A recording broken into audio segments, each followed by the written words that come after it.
Jooked Radio, presented by Follow Black Dollars, sponsored by Wristwork Custom. It's your boy Richie Carlisle. We got Ramona Stacks in the building. What's happening? What's happening? Glad to be here. No question, man. I don't even, dude.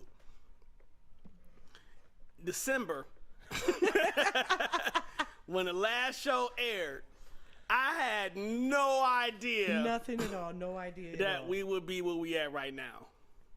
No idea. How did we even get here? I can't even, dude. I can't even explain. Let's go in order of events. Like I don't even know where to start, man. You know, we pandemic, the world banging on white supremacy. Finally, Kobe gone. No sports. You mean so? Just think about it for a minute. There was no March Madness. No March Madness. No NBA playoffs. No playoffs. For real. And for the people that really care, no Masters golf tournament. No Wimbledon. I'm a Wimbledon dude. I may only watch like 2 tennis joints a year, but Wimbledon, none of that. All that shit done. Kaepernick fucking told y'all. He fucking told y'all what happened. He begged y'all on one knee. On one knee. It don't even peacefully. You know what? When a motherfucker on one knee, that shit, you know what I'm saying? Come on, man. When somebody gets on a knee, I think of happiness. I think of, surrendering to someone or something. I think of, peaceful. Submission. It's like, submission. Please. Now, the whole world on fire. Right. I fucking told y'all. This is crazy. Yo, John Bolton is a piece of shit. Yep.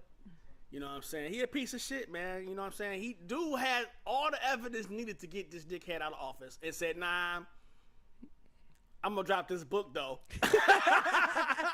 He dropped it too. Man, they need to sue him into the poorhouse for that shit. And the Republican congressmen and senators need to just quit and be locked up for violating their oath of office by supporting Trump, flat out.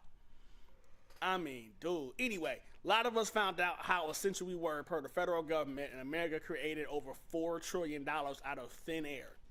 So reparations are seriously in play, along with universal basic income and health care. You can't tell the people now that y'all don't have the money to do these programs when y'all done set up and created $4 trillion out of nothing. I sat there and watched them do $1.7 trillion for the stock market so the bitch wouldn't crash in flames. And it still did, but I mean, they created almost $2 trillion out of nothing. They created that from canceling programs that would have helped prevent the situation we're in. But that's the thing. They canceled all the programs we needed to get that on money. That day, the Fed was like, $1.75 trillion. We need that now. Right. You know what I'm saying? Like since the show aired, we didn't sat back and watched the stock market just stop. They said nope. I've never in my life seen the stock market say, nah, we losing too much. We're gonna stop trading. Period. Stop trading. It stopped everything, and that's why it kills me when people still say, it's something that it's not really happening. It's not really going on. Like the whole world don't ever stop like that. I think everybody really believed this whole thing was really real when sports went away. Yeah. When they said, okay, we taking away basketball. There's no more. Everyone's no distractions. This is real. This is no fake distractions, right. y'all. Y'all cannot. You can no escapism. And so the world has had an opportunity with no escapism to see, right? The plight of black people in America.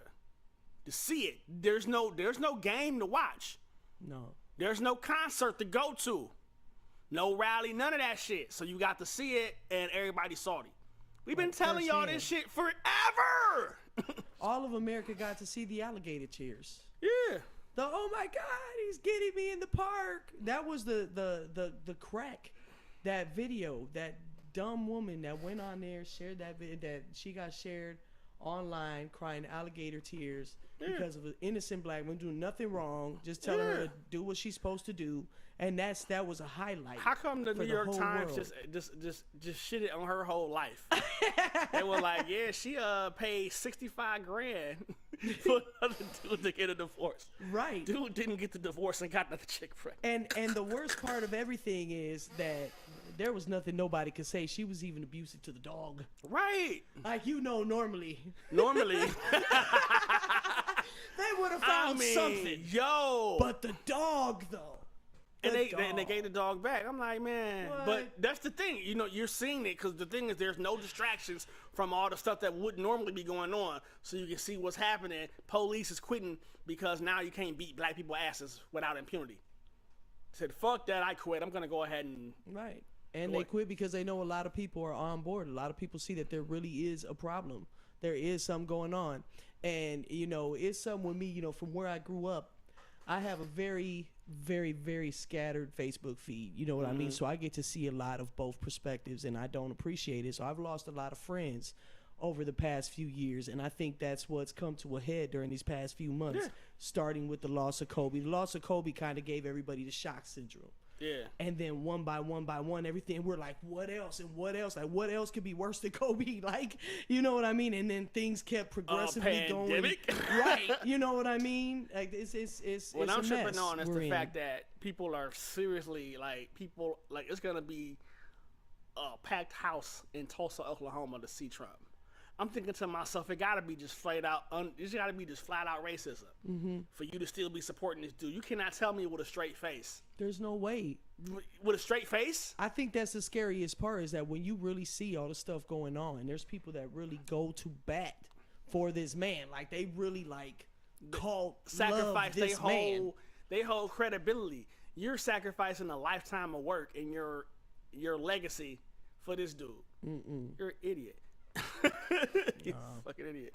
You know what I'm saying? But, you know, again, so it brings us to the topic. You know, what did your employer do? How did they respond during perhaps the fucked up year in our lifetime? You know, did you lose your job? A lot of people lost their job. And it is not coming back. It wasn't like a temporary layoff. Businesses closed. You know what I'm saying? Did your job become more hazardous? You know, did things actually get better? We've seen that the best organizations took real good care of their people. Others not so much.